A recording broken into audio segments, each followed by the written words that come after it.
Um, I think we can start. So my name is Andrew.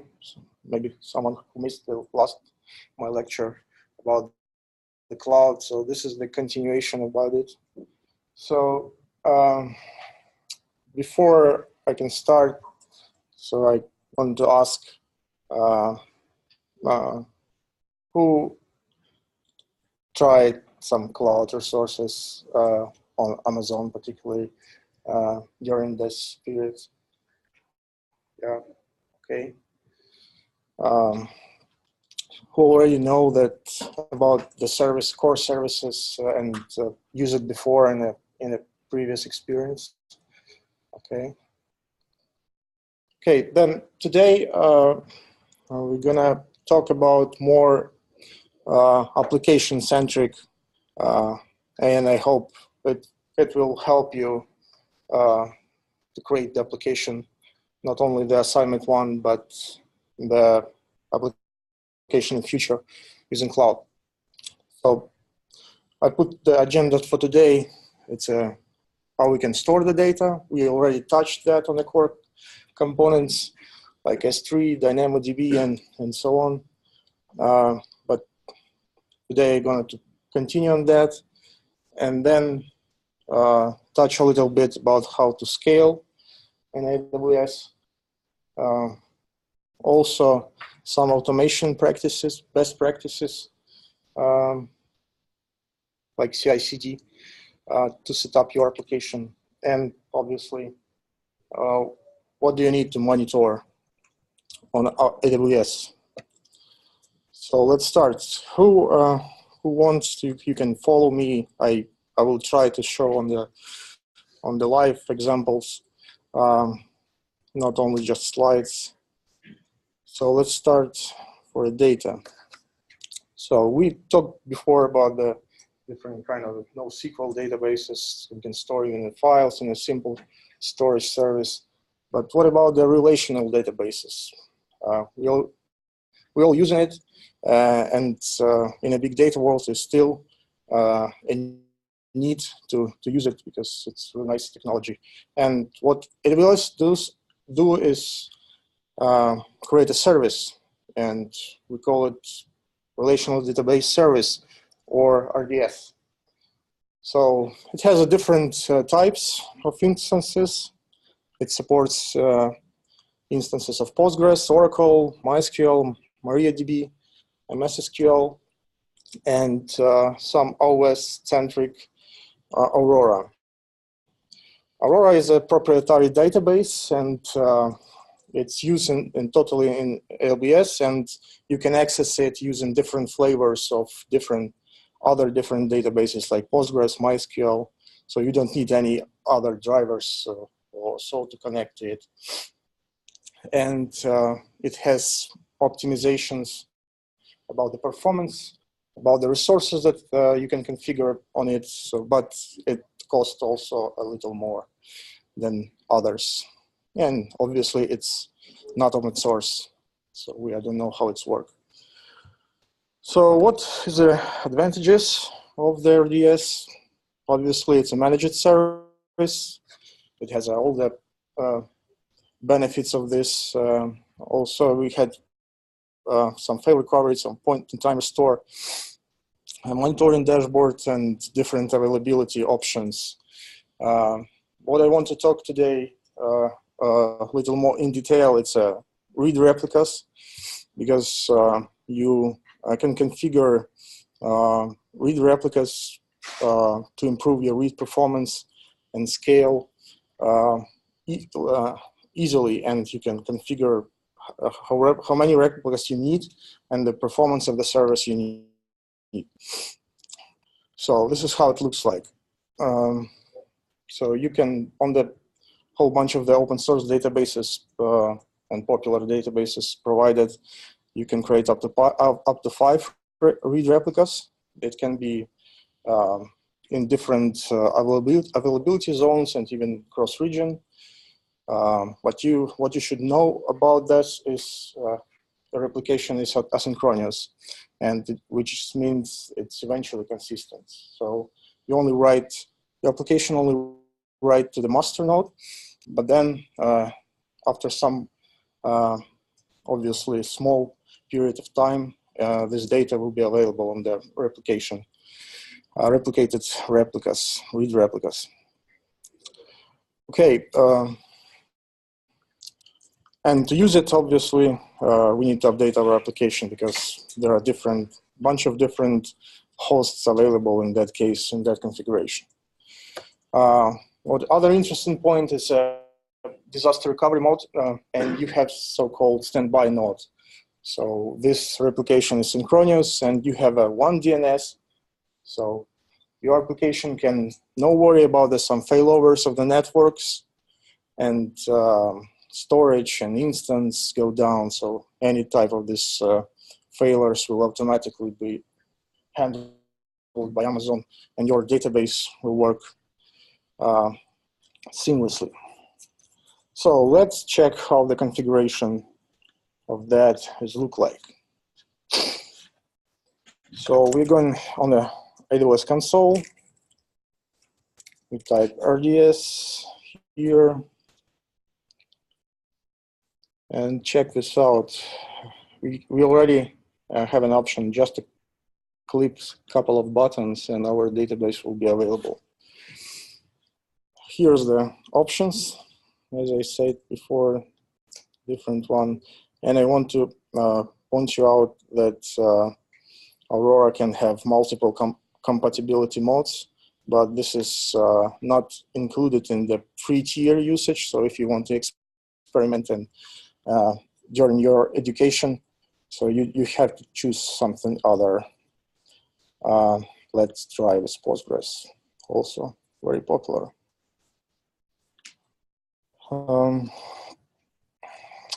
Here's some limitation of the free tier. It's T2 micro instance with limited resources. You only have 20 gigabytes of storage, SSD. We can have some instance identifier here. Master username. Let's create some username, the passwords.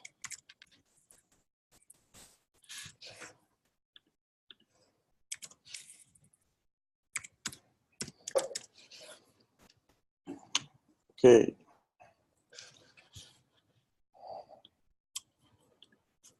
What's next? It's some advanced settings about the security and networking. So the key here is that the database will be accessible over the internet, or it will be on the internal VPC. We choose yes for the public accessibility. Let's create some database options like default port, some config group, some basic parameters configured or pre-configured already for some version. Not available for this instance, but you also can encrypt your data at rest, configure your backups, add additional monitoring features, and maintenance. So as you can see, it's fully managed by AWS, and even minor versions upgrades could be handled automatically without any destruction on the database. And delete protection, it's to make sure that you are not deleting by accidentally, you need to enable it, or I will just leave it as not without this option. So basically that's it. Only a couple of configuration clicks and you have already one instance of T2 Micro with created database. So right now it's still not accessible because it's creating EC2, configuring it, installing the software. But after some point in time, you can just open the client, Postgres client, and connect to it by using just a host name and default port. Here on the left, some different related parameters. You can search for that. definitely you should try to take a look about and figure out what it's all about. Okay, after it will be available, I will try to connect later on. So Question. Okay. Are there any hidden costs related to traffic? Yes. It's AWS. It's always some hidden costs. For managed instances, I think you only pay for some combined matrices of usage and the EC2 instances, like where it's hosted, some combination of those. If you do not want to guess, and you can just always open their website and check the pricing details about the service. Let's go forward, and for example, there is an option for a service for cache. For example, you need to have an application be enabled with the caching capabilities, and here's on this schemas couple of options how you can leverage the cache in your application. For example, you can have it as a state store for, in this case, a session. So once you have a couple of instances of your application and your users are hitting them using some load balancers, and only one instance is writing to the cache, and then other instances is retrieving this from the cache, and no need to authenticate user once again. Other option is to reduce load on your database, like RDS. And you can create the instance of the cache, like in this case, AWS provides a Redis or memcached services. So you just, application first hits the cache. If the value is present, it returns most with a low latency. And if it's missed the cache, then the application query database and write to the cache. Simple, but very powerful feature. In that case, some workloads of the application can reduce the usage of database dramatically. So let's try to configure something, and I will show you how to do that in the console. Let's find the cache. Okay, let's create new one. So we have two options, Redis and memcached. And if you can see, even from that description, Redis have much more functionality options than memcached. However, memcached is also very interesting and can be used in web application for caching. So I will not create a cluster. I'm just only give you a high-level overview of how you can configure it. So let's just put some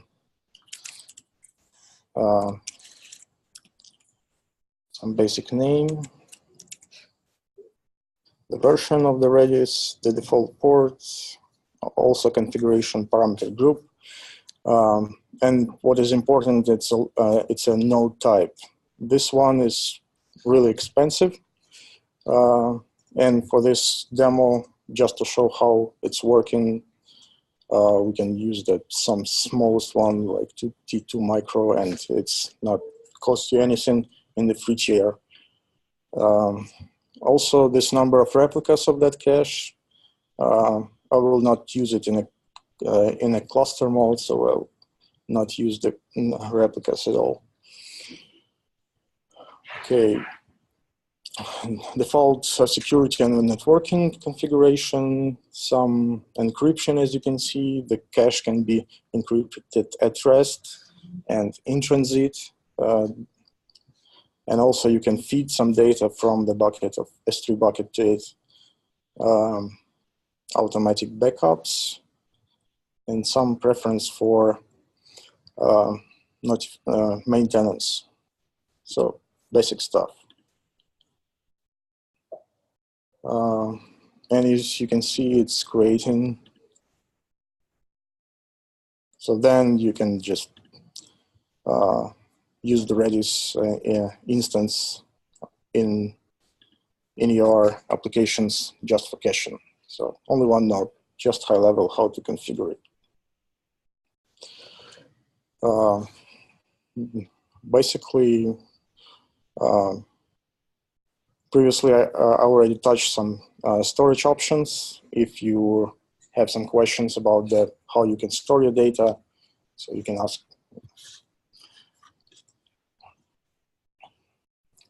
I will check that RDS is ready for now.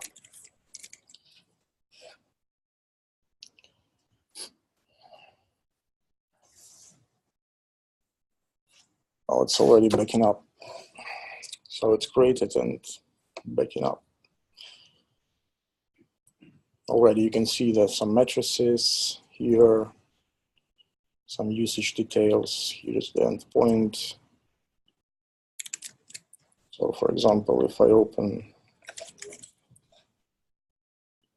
the client for it,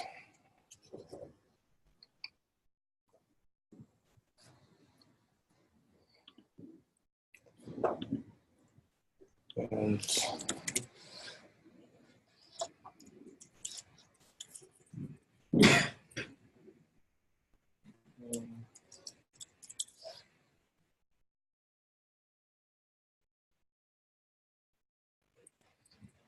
here, provide the valid username.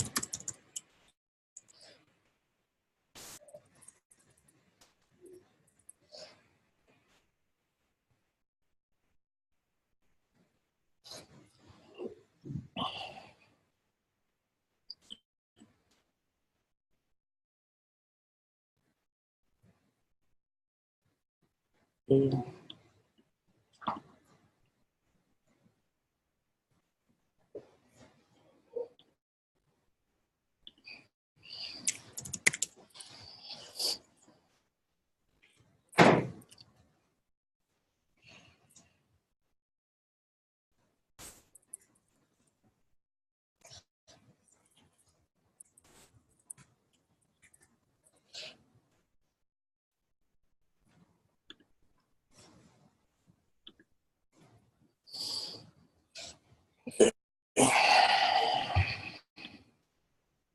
Not sure why it's not working, but never mind.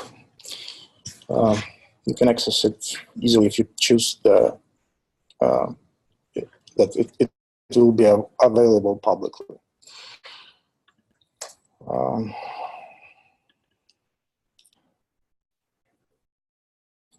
Okay, we have some question about the basic stuff of RDS. So you already know how to work with the relation databases. So that's why this section is the basic one. Okay, let's go to some interesting stuff of how you can scale application. For example, you can put your application as a EC2 instance, some simple basic stuff that we already did it previously. And we have some web server on it. And for example, to increase the performance of your application, you just scale to multiple one.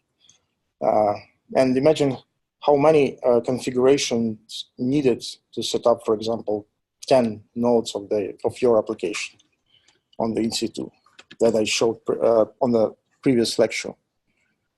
It's quite a lot, even for such small cluster.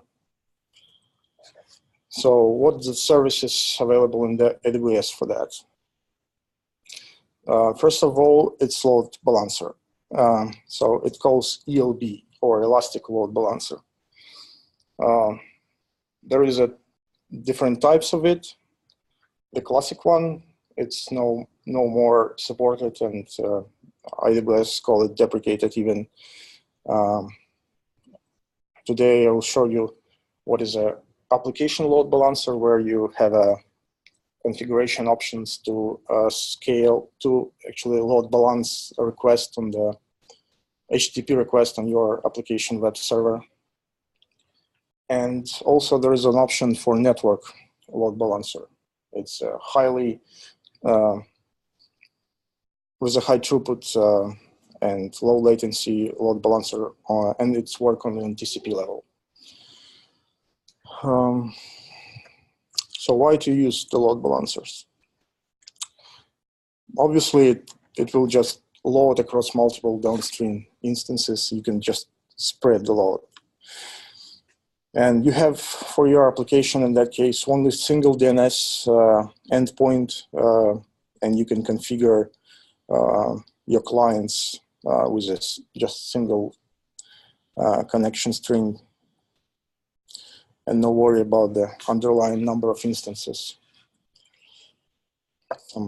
Also, there is also included to the functionality of the elastic load balancer is a health check and the automatic configuration of the failover.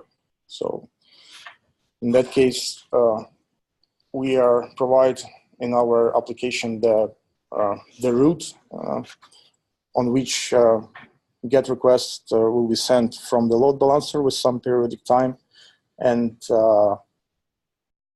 if some threshold are met, then this instance is treated with load balancer as not active, and all the traffics to that instance will be automatically redirected to different instances. Also, there is some web-related features like SSL terminations for the websites. It means that the secured connection would be from the client to load balancer, and then between load balancer and the server, it will be just simple HTTP without security. So the stickiness of the cookie, it means that the client will talk to the particular server once it reach first to it if needed.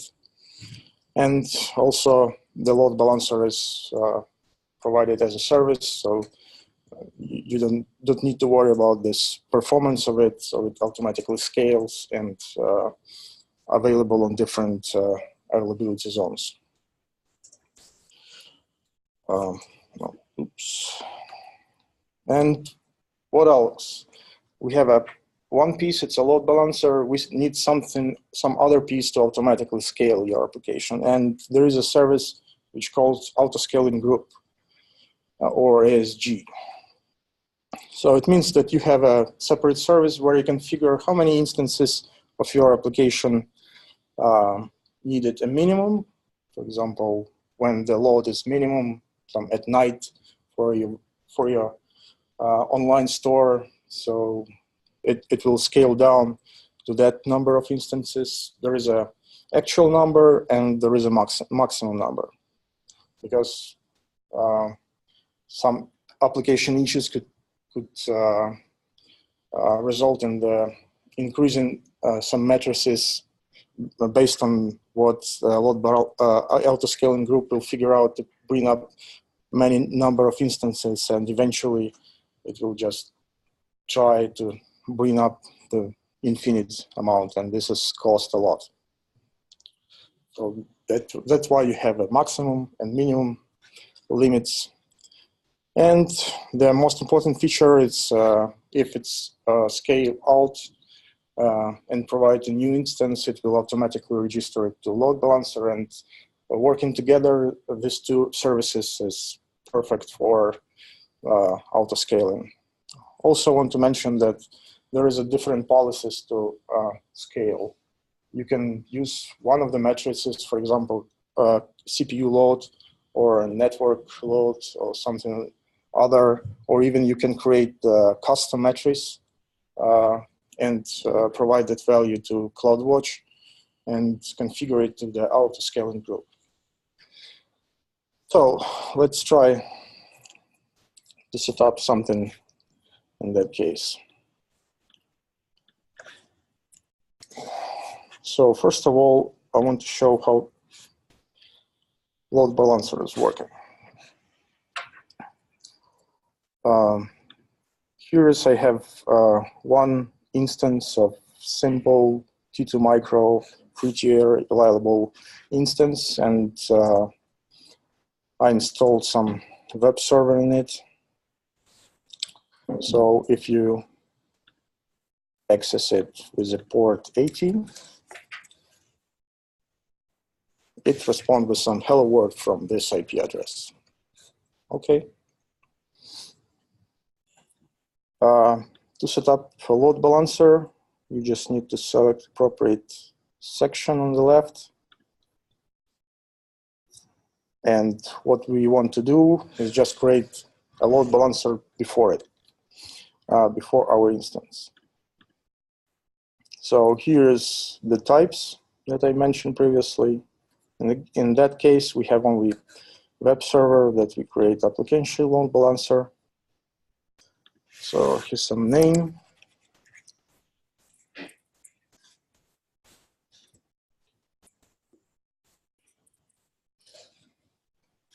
Okay, it's internet facing. It means it's public and can be accessed from my machine by default, or any your machine if needed. So it has listeners on the 80 ports. You can put any number of it if your application required. So that means it's not only a web application or your web application different ports, so you can configure it here. Here on my region, I have 6 scalability zones. So I just pick the default VPC, check all the zones, check the configuration. Yeah, it says that probably you need to improve your security because you are opening the load balancer to the world. So let's create a new one. And here I can say, for example, I want to restrict it to only to my current IP address, global one that I connected to this Wi-Fi. Okay. And what is interesting here, it's a configuration of the how we can route our traffic.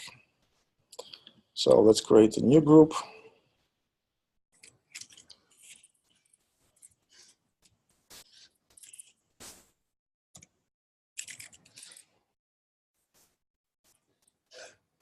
And how we're gonna scale, how we're gonna treat this entities in that group. We can treat it as instance of our application or its IP address. By defining IP address, we strictly limit to only the EC2 instance level. But if we are using the instance type, it means if, for example, on our machine have some virtualization technology like Amazon containers, we can even treat it as a separate container as an instance. And that's why some fine-grained tunings for our load balancer on that level. So I will leave it as instance just for interesting. So we have HTTP protocol on the 80 port, and our application we have one route, so I will put the default route path here. Some more configuration options for a health check. So here, as you can see, some timeouts, unhealthy thresholds. I will leave it as default ones. Okay. Yep. So threshold. So it means that you can check it here. Number of consecutive health checks succeeded requires. So if, for example, number of consecutive health checks is 5, so that means that for an interval of 30 seconds, 5 times, our application responded that it's healthy and this is fine. If, for example, 3 on the third period of time, it responds unhealthy. For example, 1 is okay, but if the application is not responding in 60 seconds, it will just mark it as unhealthy. And if we can figure out a scaling group, it will just tries to destroy it, just not to waste our resources. And if it's unhealthy, new instance will be yeah, with some configuration options available, but yes, it will be automatically try to match the number of your preferred number of instances with your current health checks.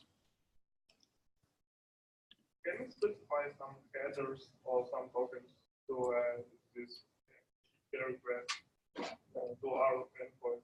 For example, if you have some public URL like /check, prevent some external traffic or something else, and do health checks on this token, for example.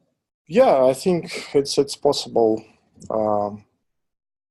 So at this point, we are only talking about the instance level. So we have some root with some port, and basic routing is on this HTTP level. But also, all the requests can be configured with the policies where you can specify some additional options. Okay, I will put this instance to the target group, and the balancer is created. And now provisioning. So let's wait a couple seconds that this load balancer is ready.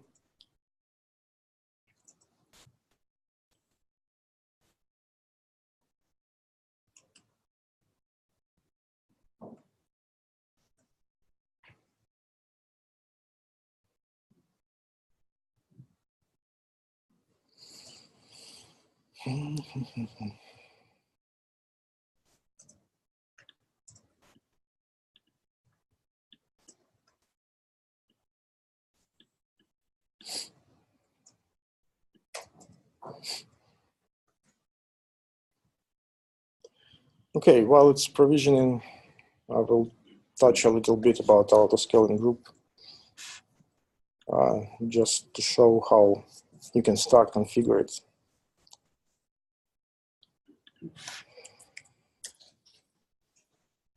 So you notice I'm even for searching some EC2 related stuff, I also try to search, always search related functionality, because it's really powerful and have a nice hierarchy. So it's just easy to find it once you just search for a console in a console. So auto-scaling groups. Here's the option. And what we need, we can create with a bunch of the options. So first we need to define a template on what our instance will be created. So it's a basic stuff. We are just automating the EC2 creation.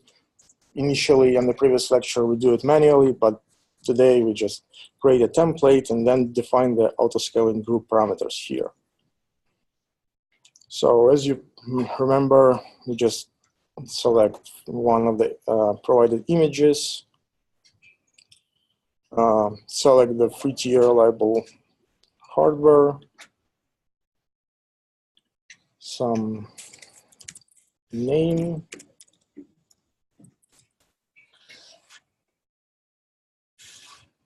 okay, this is monitoring, and some interesting stuff here. We can even try to execute some commands on the Linux machine from this menu. So let's check my cheat sheet.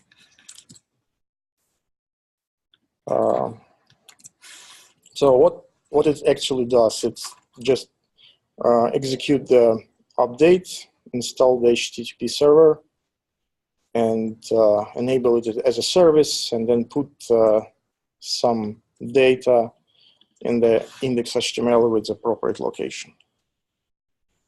Basic stuff, but it's really nice that you can do that just from a template.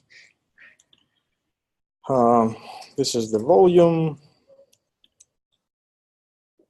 And as you remember, this configuration of how you can access it. So let's create a new security group.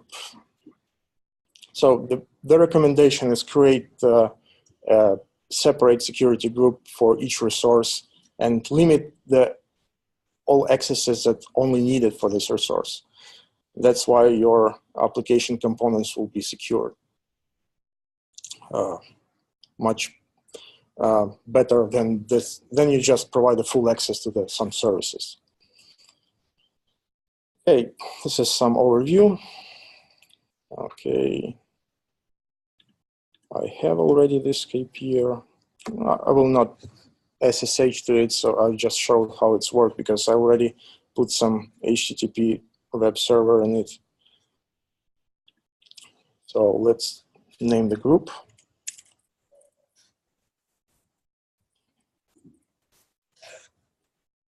Okay, and the group size. So this configuration says that how many instances you need when the auto-scaling group is starting. So let's pick one.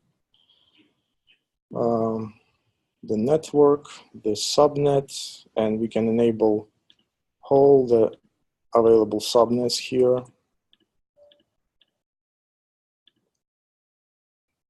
So that means auto-scaling group will try to create instances between the availability zones available on my region. Okay, auto-scaling options you can put here. So this minimum maximum value. And for example, using some CPU utilization and some values, you can check. You can actually configure how to create instances and destroy it. I will keep this default one. In this simple example, I have no options to demonstrate the actual workload that will just load this instance, and this auto-scaling group will trigger the scale in, scale out, the creation of instances.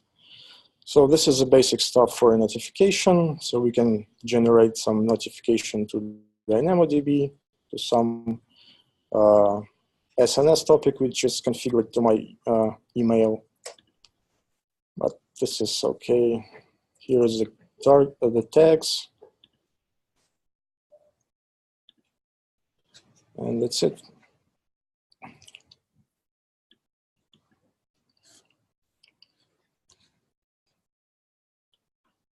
So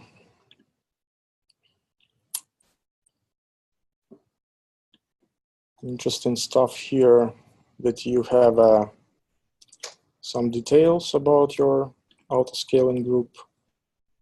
If you open instances, you can see that we already have the one instance running and it's in initialization stage. So still waiting for health checks. And if we access it in a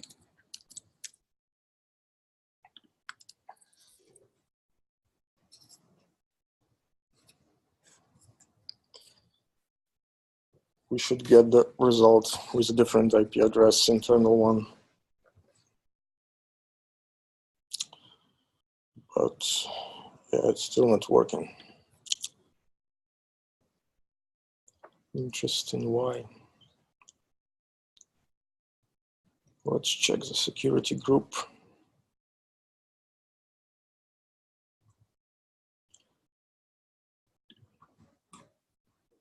Inbound. Oh yeah, it's because it's only have a SSH access.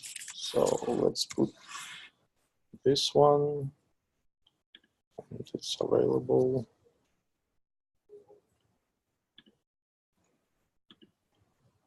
And yeah, it's working.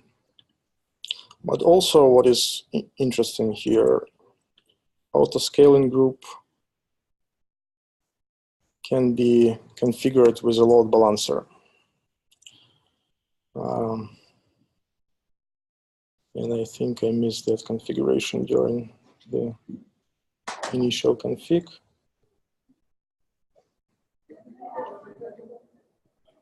Okay. Here, as you can see, the number of instances right into in the menu of the scaling policies. There are no policies, so obviously it's use only this health check thresholds and the history. So it just bring up one instance. So if I quickly, for example, just configure it to have a minimum number of 2 instances. Yeah, okay.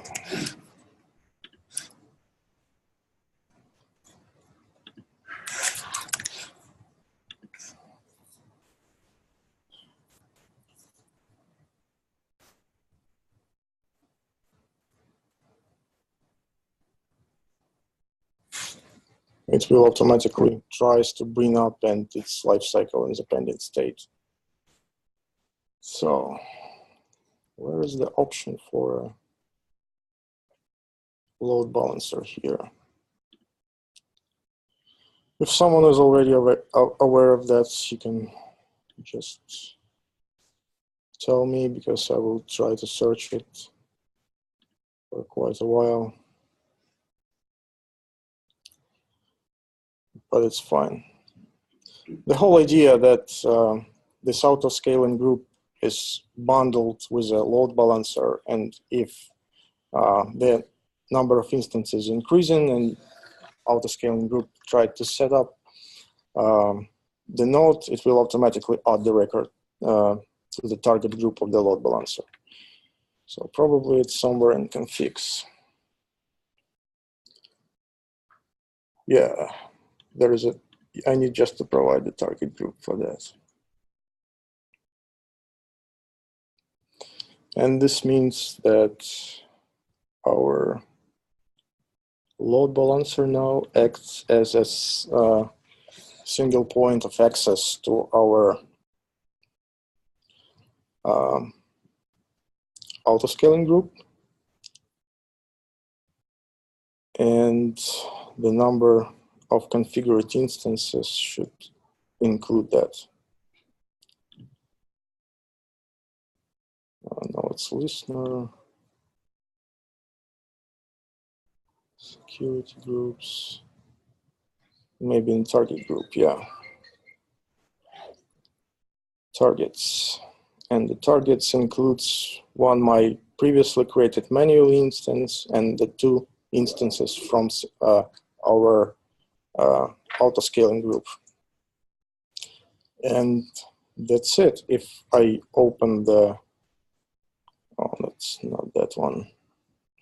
If I open the load balancer URL and try to access it, here's the DNS name.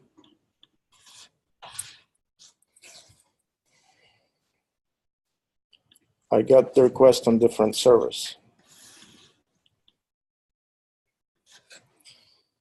So this is the basic stuff for automatic scale of your application.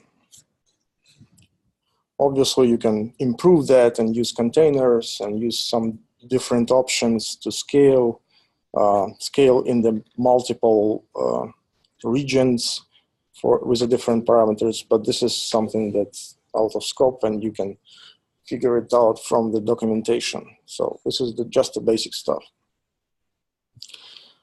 Hey, let's talk a little bit about the automatic application setup. So what we know about that right now? Most of the companies use the concept of CI/CD. And what is it? It's just what I understand from that concept. It's just how your processes are automated in your company. So if you are automated well, the building part, testing part, and that means that you can commit and merge your changes to the master branch quickly, then it's called the CI part, continuous integration. So previously, I worked in a company where just have a release cycle on some period, and you have a release day, and in that day you have a code freeze. No one is committing to the development branches, and everyone is trying to merge all the stuff from the sprint, and this is really ridiculous. That's why right now people are using the concept of continuous integration for this. And what is it? It's just a team of the developers just create application build where you automate all the testing, and it means you are providing the correct build of your application, and it means that you can filter out the failures in your code before the merge. That's simple. And we work in that continuous integration area quite long. But then we decided, why not to automate just everything to a release phase? And this is the continuous delivery part. There is an option to say that CD part is not only delivery, but deployment, but let's stick with the delivery term. There is a differentiation between of them. So it means that deployment is just a deployment to some infrastructure, and the delivery, it means the delivery to end users. And it means that you need to configure everything to your multiple environment, from staging to UAT testing, and then to prod or whatever environments you have. And that's it. So it's just the automation of the deployment process. So I'd like to share some technologies in AWS that help you do that. So for example, we have such a pipeline over our development. We have all the developers in the team code in the, for example, in a Git. The version of the service provided by AWS for Git, it's a code commit. It's a managed Git environment. So it means that you have a fully managed service and you have an integration of the AWS security with that. So it means that you can access the Git hosted in AWS with the securities and integrations from the console, and you don't need to worry about the hosting and the configuration of your enterprise version of GitHub. And obviously, the public version of the GitHub it requires you to pay for extra private repositories. That's why some people work in the code commit and just pay for whatever price and model is.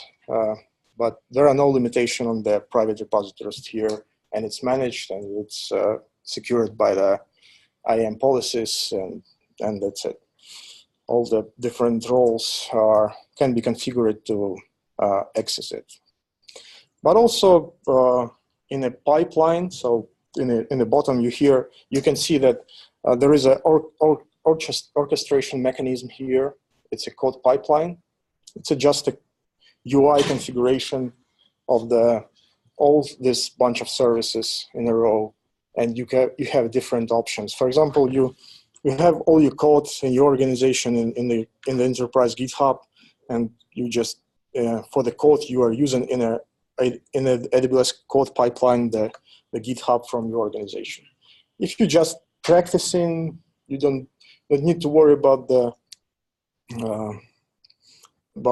maintenance of this server of the GitHub, and you don't want to pay for extra private repositories. You just create this code commit in your AWS account. So I will show you it a little bit later. So just overview. So next two stages. So it is combined, and most companies use Jenkins right now. There are a whole bunch of different other build servers like Taskcat, and I'm not really familiar with others. Like I use Jenkins right now. But there is an option to configure a code build of phases, like build and test with this provided service of the code build. And the CD part is a deployment and provisioning part. So here it's separated because there are some different options at the bottom. I will show what is the Elastic Beanstalk. It's a nice service to set up your application faster and don't need to worry about extra knowledge you needed or configuration options. You only operating with some basic core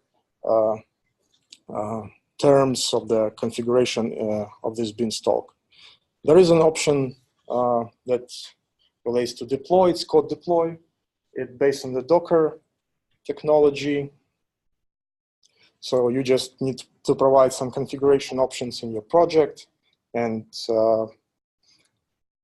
once in a pipeline you are using the code deploy, it will know how to deploy your application, your artifacts from the previous stage to the proper environment. And obviously the managed EC2 instance fleet, it's also called CloudFormation. It's a most advanced technology to automate everything. You can configure hold this process in a CloudFormation, and it will be just in the form of the simple text template where you configure all the resources. I will show you how it's worked on some example from the X-Trail. So let's take a look. What we have now. So let's start from some basic stuff. I will show how to deploy with Elastic Beanstalk. For example, you already have an application, no matter how you can, how you are building it. So you have already some, for example, static web app, and I will show you how to deal with it with a configuration of Elastic Beanstalk.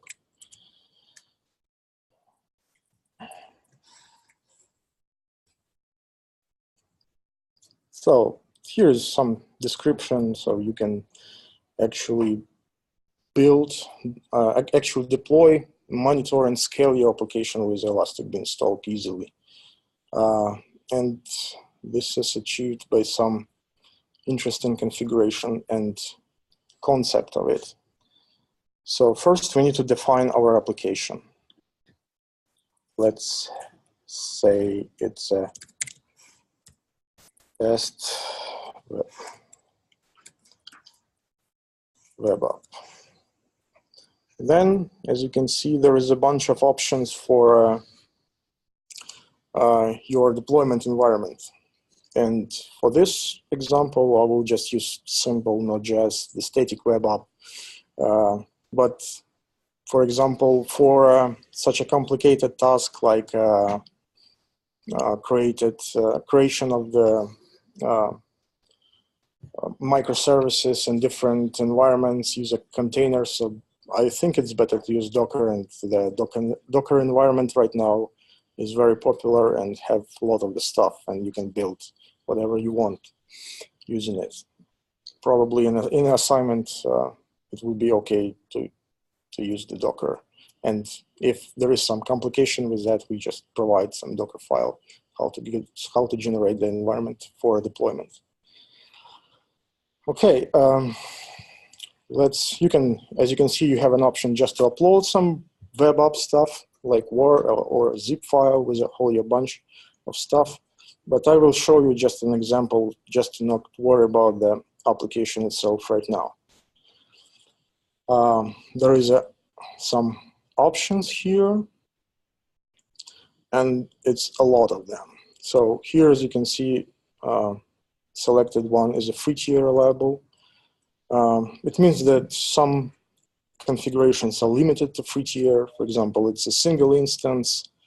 You can have a load balancer here, some definition of how you can update your application. For example, if you can see here, it's only have an option to all at once and immutable.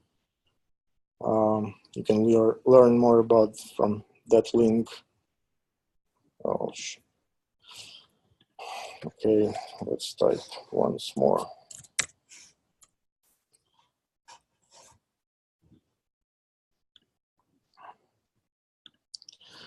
Okay, I will talk a little bit more in detail when I create the second one, just for example.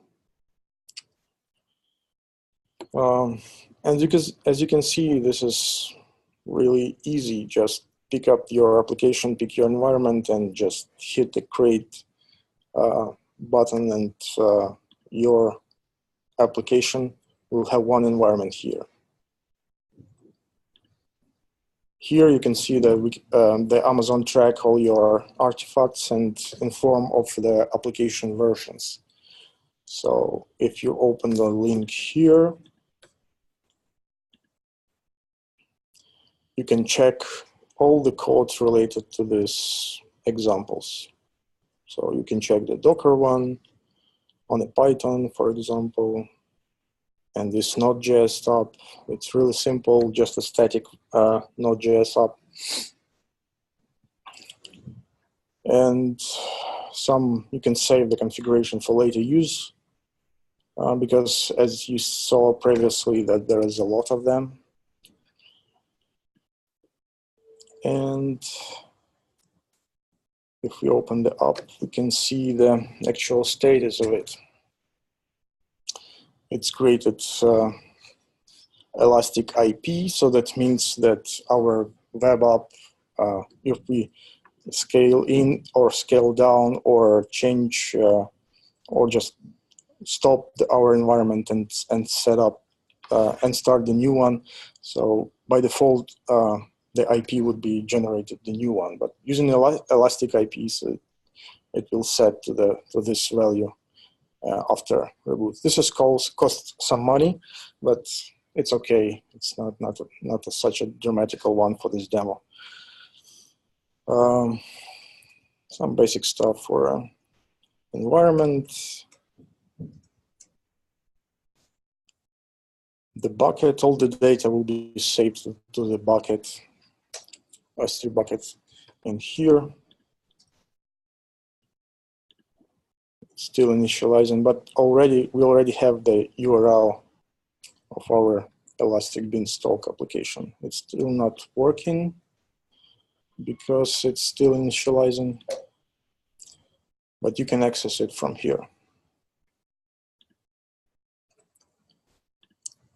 Okay, once it's still provisioning it, we can talk about the different parts of CI/CD. And let's start from a code part. So it has a code commit. It's basically a GitHub, but provided as a service. And what you can do, you can just create a repository. Like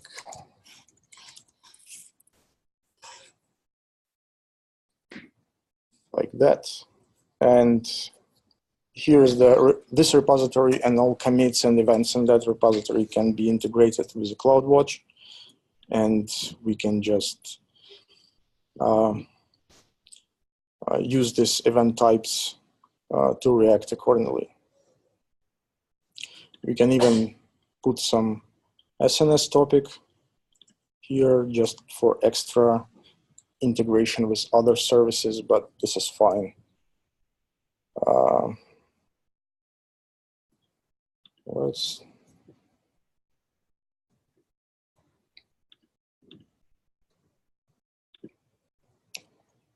Okay, looks like it's created. And here is the option on how you can access it.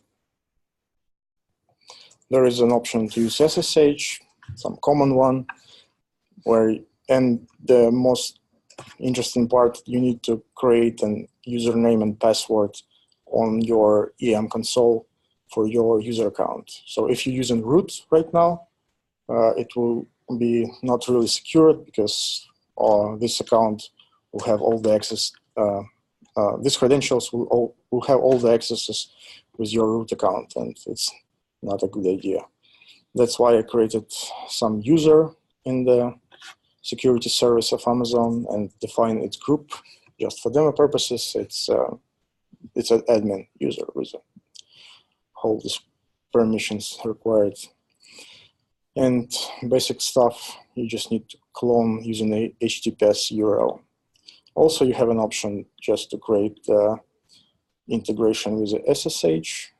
So I think most of you on the Linux environment using it because it's really popular and secured. So you just need to publish the public key on the Amazon and you will be able to access it with your user account seamlessly. So to show how it's working, so I will open my user, and here I created the user, and the security credentials have some different options. So for code commit, it has the HTTPS Git credentials, so I created it. It has the username and password is different as a username of account, and obviously some really secured, strong password. And also there is an option just to upload your public key here. I will not show all this bunch of integration tasks in this lecture, but I think most of you are familiar with Git and using it. Also, there is a access key. It's another option to integrate with the AWS console using the CLI command. So you have to create the access key and a secret key for it and configure it on your environment of AWS console, and you will be able to access with it to all the stuff that we do in the web browser, but in your CLI commands. If you're interested, just search for AWS CLI, and there is instructions on how to install it, documentation about it, really nice documentation. I will not show any stuff about this. It's well documented and you can access it from the web easily. You just need to know the concepts of everything else. So let's check the code commit stuff. So we have a test repo here. We can use it in our environment somewhere like here. Okay, probably need to remove it.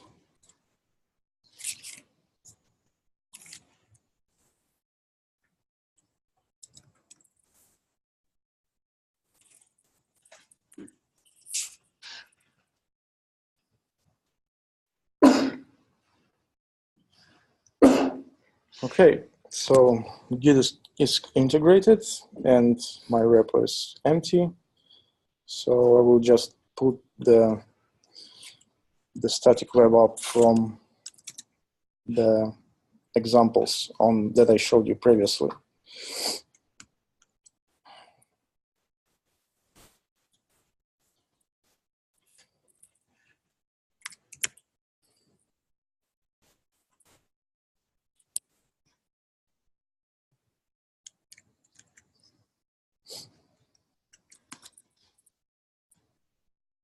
Oh no, first I need to.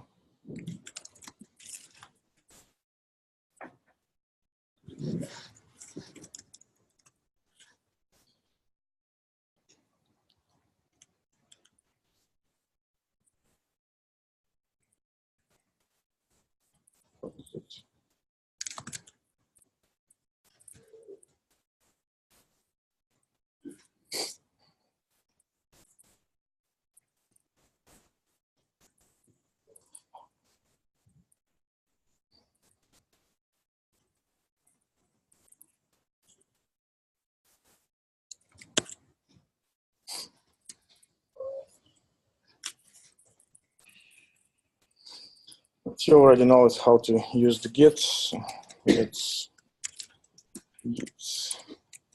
add everything.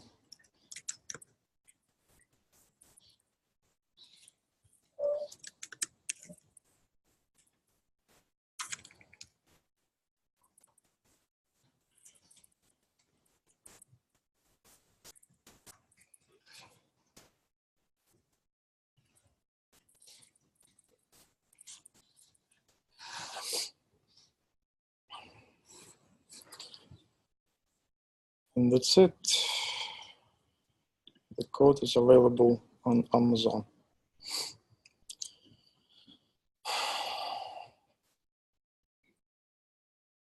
And actually you can update it from here, add files from here, but UI is limited and it's even not close to GitHub.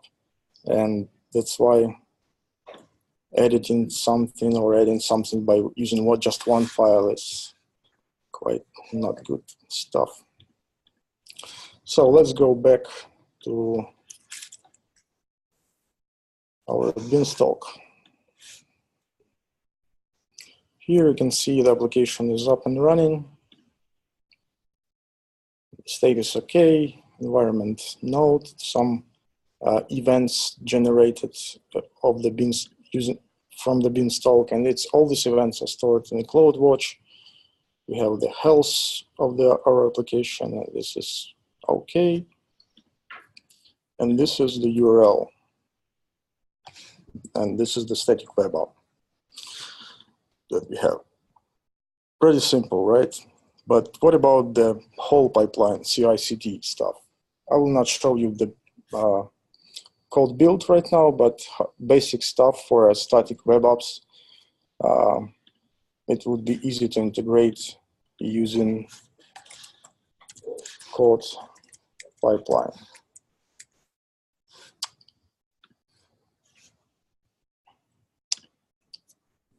And so what we need to have a name.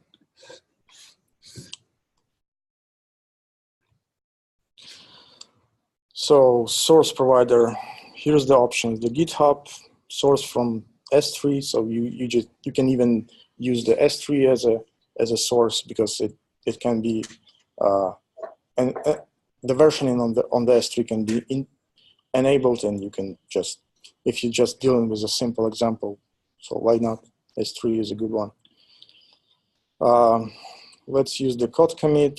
It's automatically bring up the available resources from there. We have a repo, we have a master branch.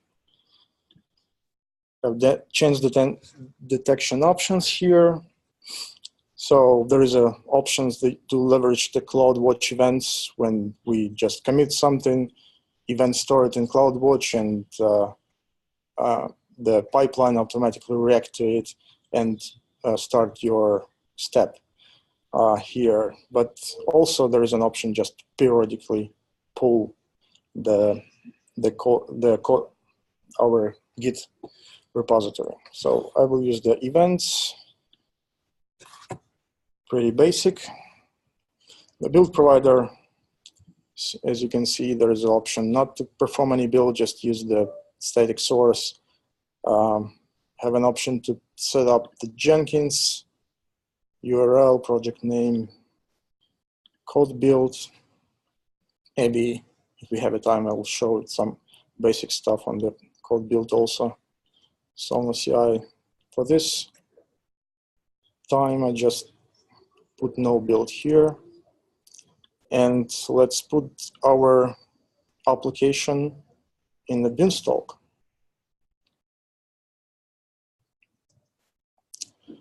And in the beanstalk, there is a, oh, why it's two, okay. Probably it was a test up. Yeah, and we have environment here. So if you remember, in the beanstalk, we created the application and automatically created the environment for that with some basic free tier resources. Let's create a role for that. Code pipeline is okay. You can check what the actions code pipeline can do here. It's a default one. And the review of our pipeline. That's fine. All this configuration can be changed later. And the basic pipeline here is just 2 steps. We have a source, and it's already triggered because in the CloudWatch, we have an event of commit. And right now, it is extracting all the artifacts from our branch in form of zip file. I don't know how it's doing. Maybe it's not even archiving or just publish everything, just clone everything to the environment that we need. But probably it's some kind of an archive.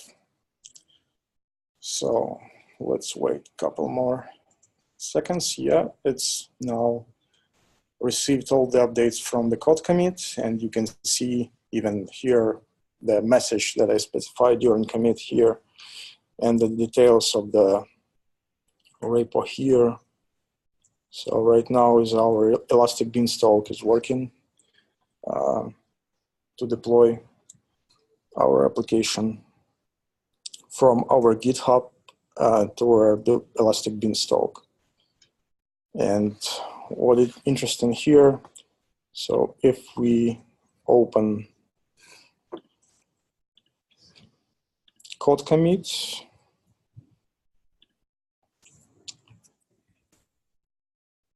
and then just update something, for example, link text column, okay, let's do it here. Oh yeah, it's need to be in a separate window option. So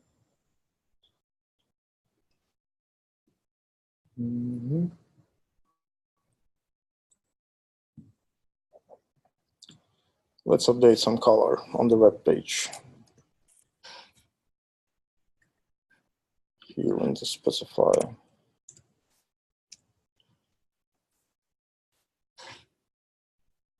Mail,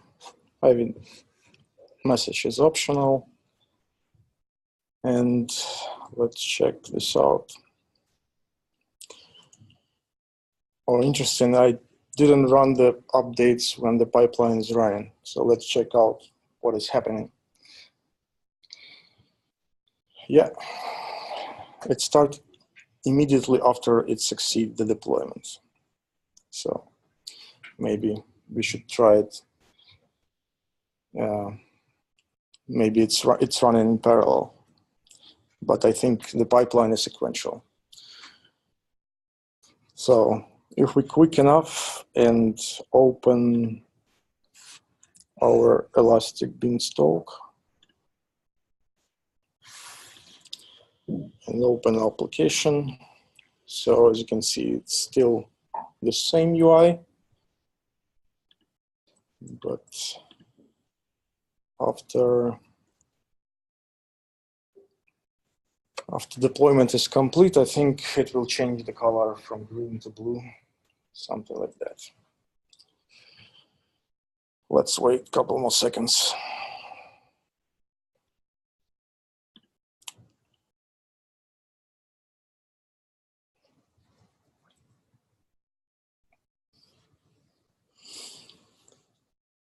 So in the meantime, have any questions about that services? Maybe you already use some CI/CD practices in your work already. Okay.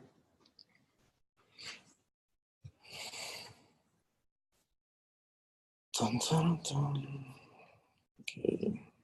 Elastic Beanstalk is updating environment. Yeah, it's okay.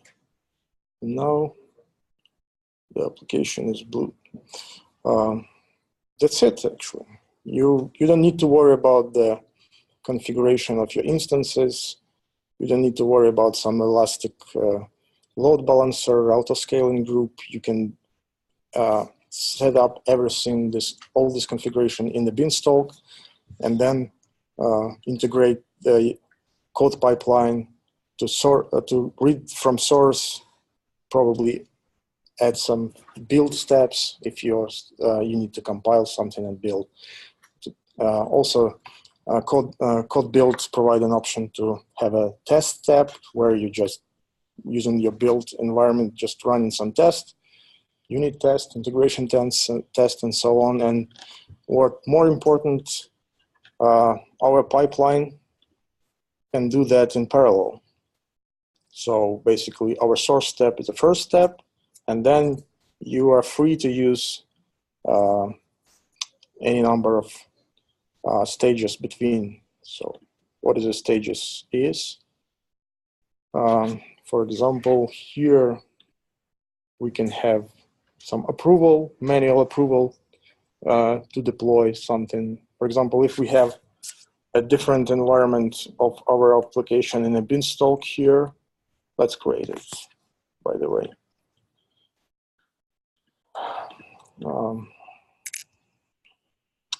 And here you can see initial environment was created just from scratch, so based on the sample example, but here you have different options. So maybe you had an option to create a server that handle not the web traffic, but also some workload like microservices. But in that case, I will choose the web server. The environment name, let's say it's prod. Same platform. And let's choose just existing option of application.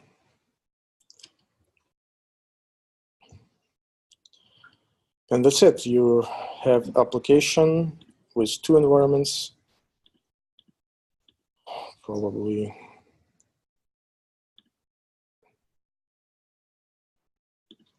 Yeah. Now it's updated. The first one is your like dev environment where you experimenting, pushing everything to a GitHub. It will automatically deploy it, and you can see it here. But then you have a prod environment, and probably some changes on dev can be by mistake added to prod, and we don't need to that, right? So let's put our environment here.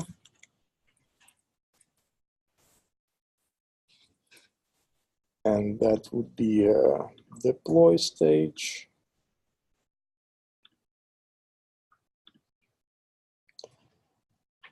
Elastic Beanstalk.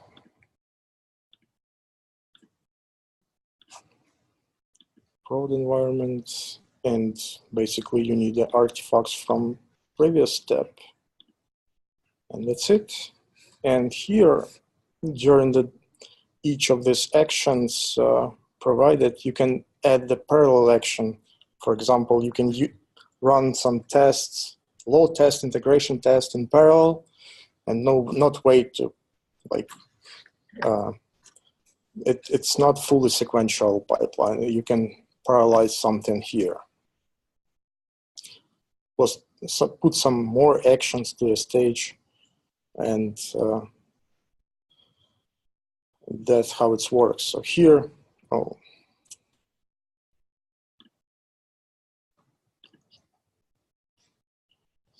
okay, staging, deploy to prod, and here we can say that this would be approve. And the action type is manual approve, and you can provide the SNS topic with integrated email notification here, or additional options for templating. Okay. And you need to provide some name.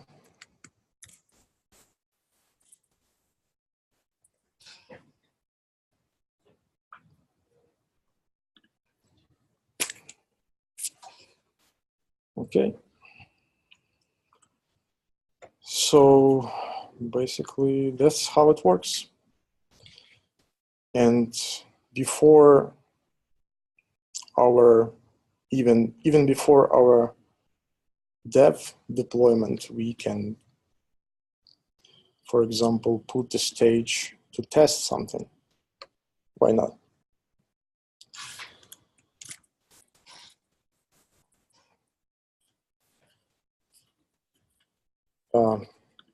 It has a test, yeah.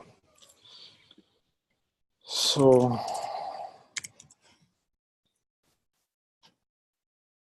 test provider, and here's a bunch of options for a test provider. I will show how it works in a code build. The previous resources were created before, but this one could be created, or even all of the resources could be created from this pipeline directly. And this is, I think it's a recommended way just to set up all your required parameters from the single source, single place. Okay, create new build project. Let's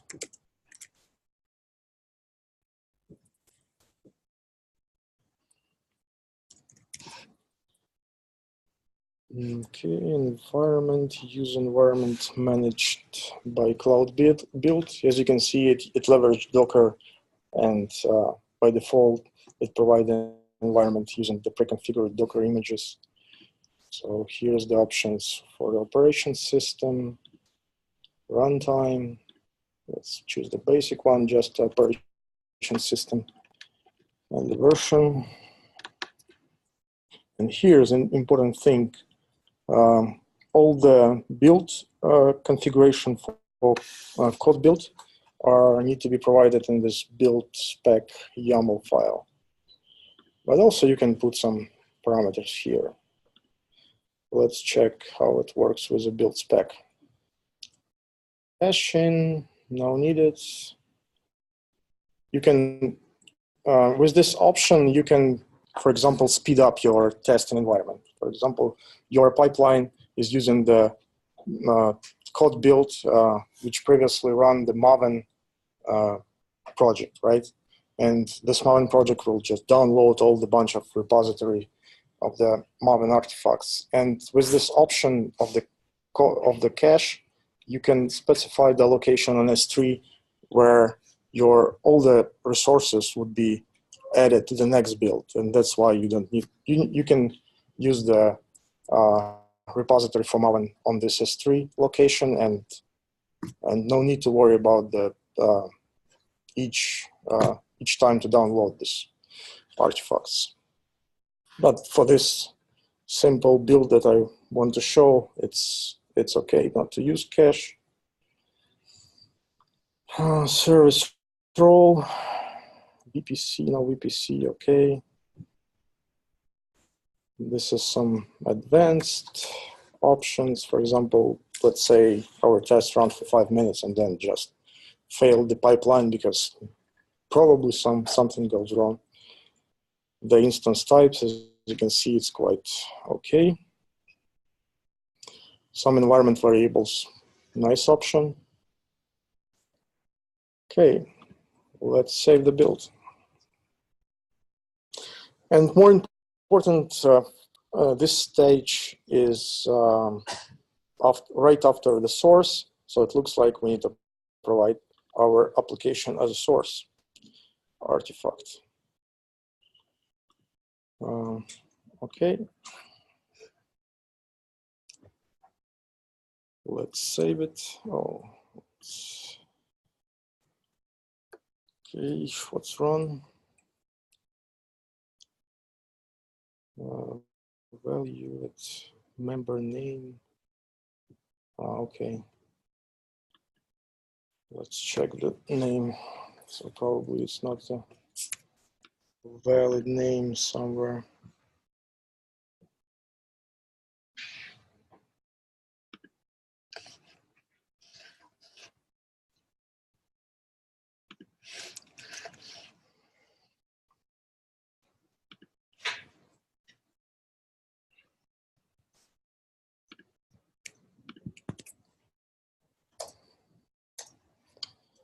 Must have length greater than or equal to 1. So something is missing. Oh yeah, it's not here. It's here. Some extra step. Okay. And let's try to run it. Just to trigger it, you can hit this release the change. It will download the code and try to execute the test step, test the app. But I think it will fail because this stage our sources have no configuration of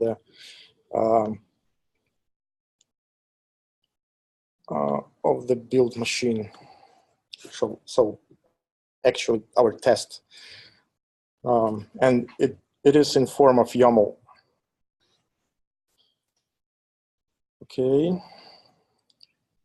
Okay, probably we are lack of time already, so I will just show how this configuration is look like.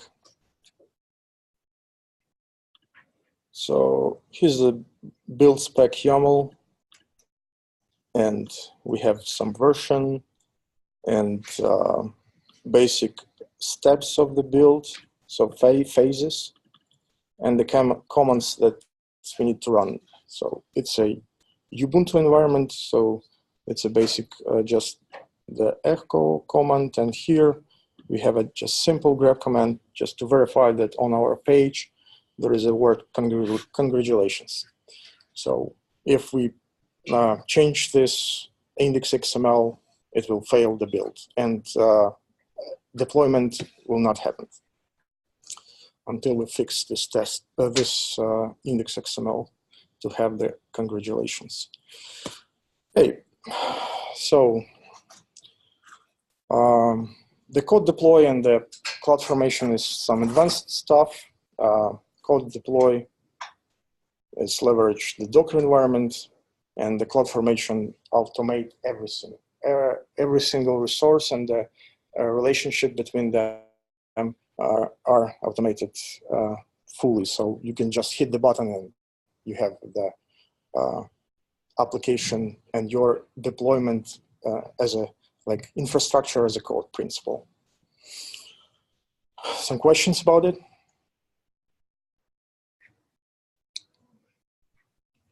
Okay, let's move on to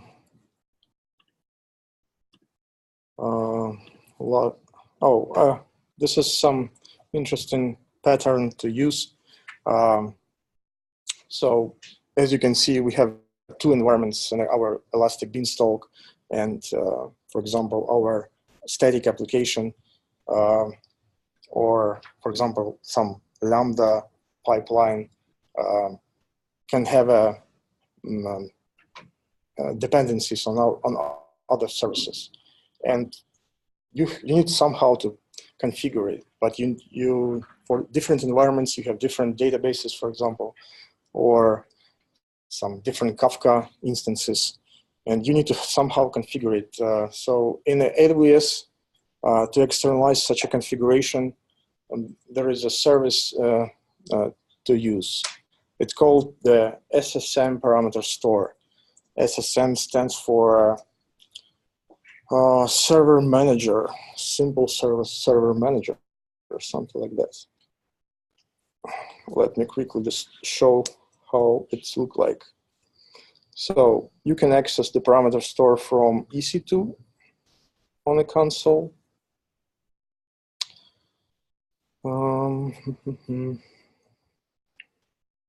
Parameter store, yeah. And here is the basic example of the parameters. So let's say we have my application.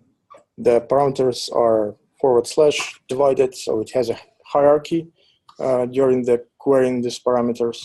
So for example, you can query all the parameters that start from my app and got all of them, or you can query with a dev as a environment variable, and depending on the environment, your application will call the data based on dev or in prod.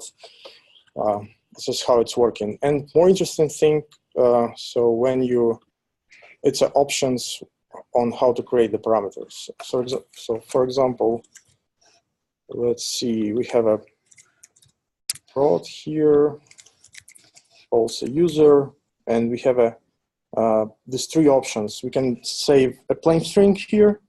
It's a 4 kilobyte long string. And we have a list of strings, I think comma separated. And more important, we have a secure string. And this is where your secrets can be stored safely. So not hard-coded in your code in the GitHub. And by default, it used the provided key from KMS. KMS stands for Key Management Store. And here you can type your password here, and it will be securely encrypted and provided by this parameter store. So to show how it's working, let's create maybe some Lambda. And this is a Lambda from previous lecture, where we use just existing Lambda, SSM test, for example. Let's use Python, create new role, create custom role. Here I want to encourage you to create a separate role with a limited number of accesses for your application. So initial role for the Lambda is just a CloudWatch integration. And that's it.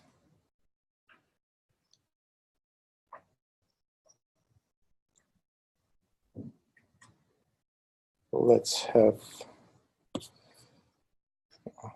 some code from my cheat sheet.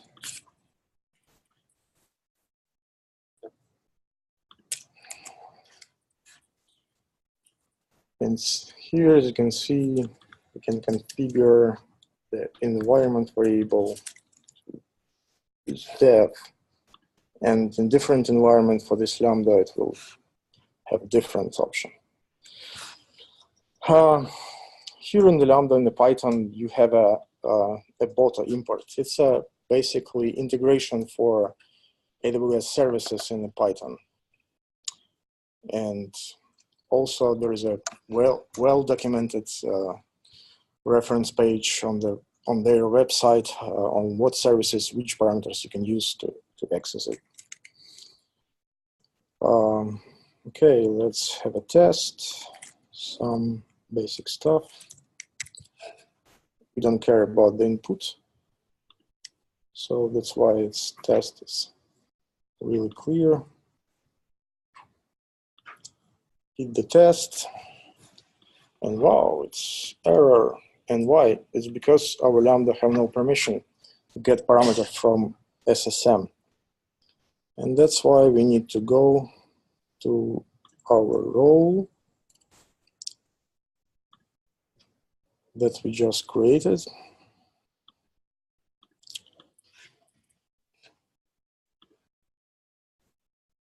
And attach some, previously I attached predefined policy with full access, but this is not recommended.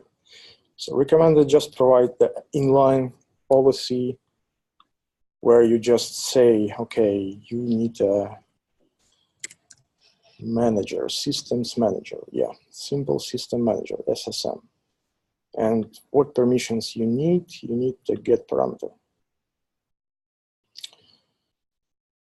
And what resources here, you can put all resources from your parameter store, or even you can specify the ARN of your resource in form of that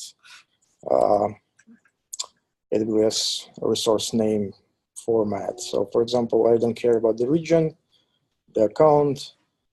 I can put the account number here, it's my ID.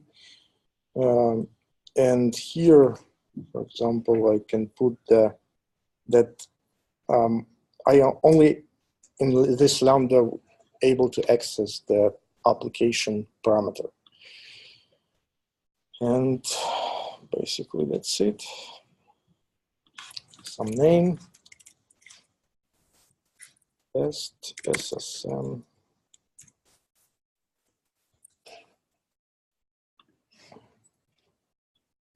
Okay, let's go back to Lambda.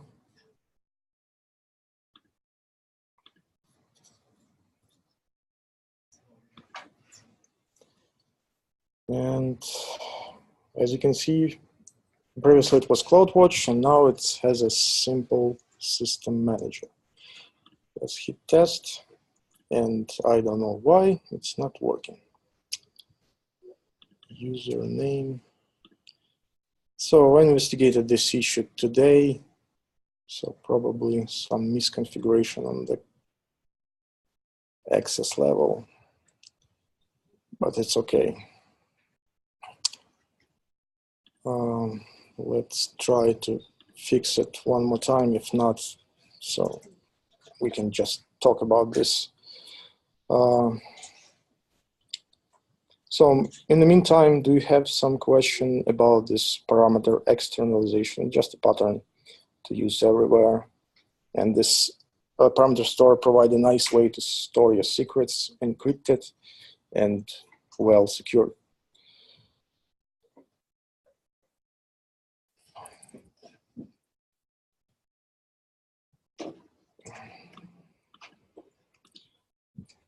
Have some questions? Maybe someone follows and have some issues with these configurations. No? Okay.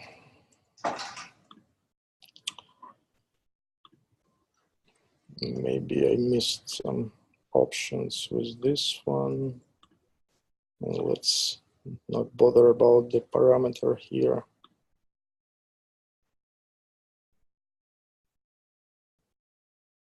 Okay.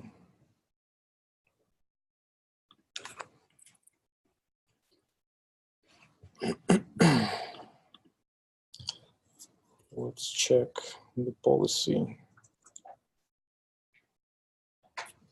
The role. Yeah, it's only one. Was this one?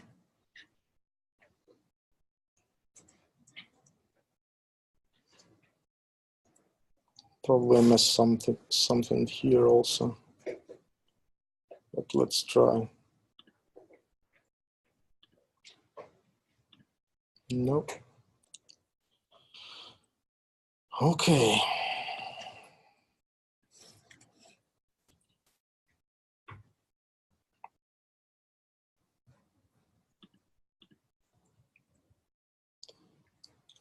Maybe it's some Lambda related stuff.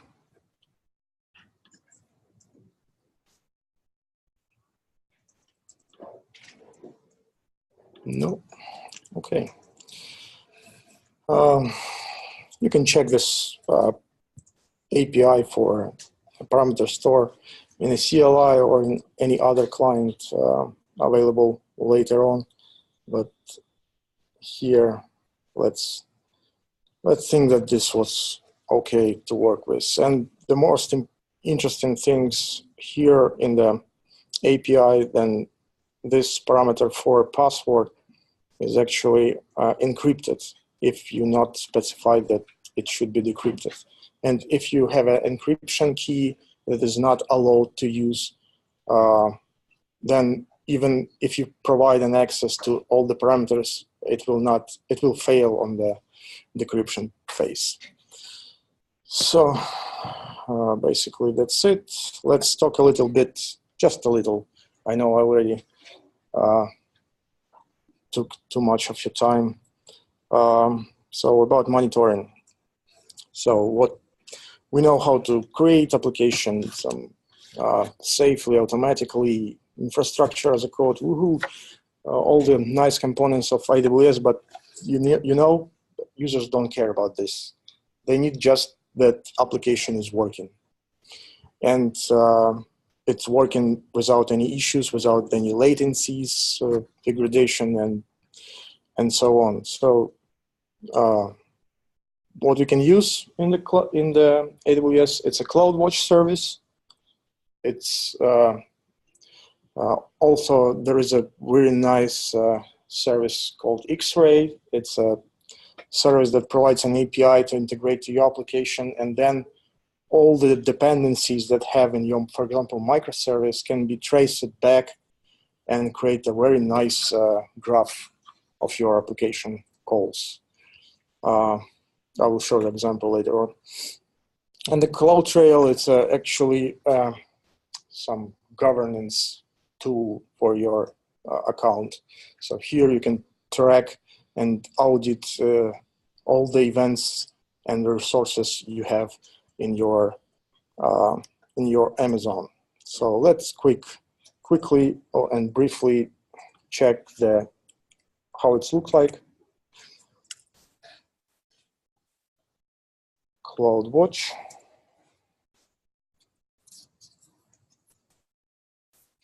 Here, as you can see, the billing alarm. Yeah, I spent some money today. Nice. I have a basic dashboard which I can create and like provide this dashboard to manage some activities, and it's really configurable and nice looking if you create some. Most important thing, it's events. So most of the services are integrated based on these events.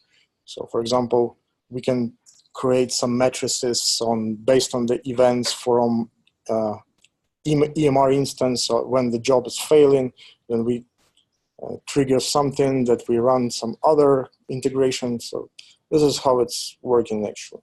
The logs, our application store all the logs here in the CloudWatch, and here's the matrices that you can see that we can track all the matrices like this. I'm interested in how much I spent today. Not really. Maybe it's not today. Yeah. Yeah, it's 10 cents. 11 cents. Okay, I can deal with that. So what interesting thing is the X-ray, just to demo how it is working, and it leveraged this example of the CloudTrail of the X-ray leverage. So you can instrument your application and deploy it, have some complicated one, and check the dependencies in your application. But also you have, Amazon provides some basic example how you can demo the X-ray and check how it's looking. So there is a template of the CloudFormation, and if you open this template in the CloudFormation, you will see that it is fully configured application from the source to a deployment phase. So it's a basic stuff. No roles needed. Alarm. Okay, that's great. So what is it? Capability. IAM requires capability. Okay, yeah. So it tells me that this template have options to create and manage the security. So that's why I should be cared about. So probably something evil has happened there, but it's okay. Here's the CloudFormation, the stack, and the sources that it use. And you can also check the events that generate. Here's the basic template and whole bunch of the, so it's in a JSON format. If you ready it, so you can figure out what is actually doing. So basically that's it. And I will put this slides in later on, share with you, so you can check if you play with it, with the services that we learned today in the previous lecture, so you can easily check whether some resources are used on your account or not. So just a checklist. And as you can see, we are discovered quite a lot. Not all of them, but quite a lot. So have you any questions?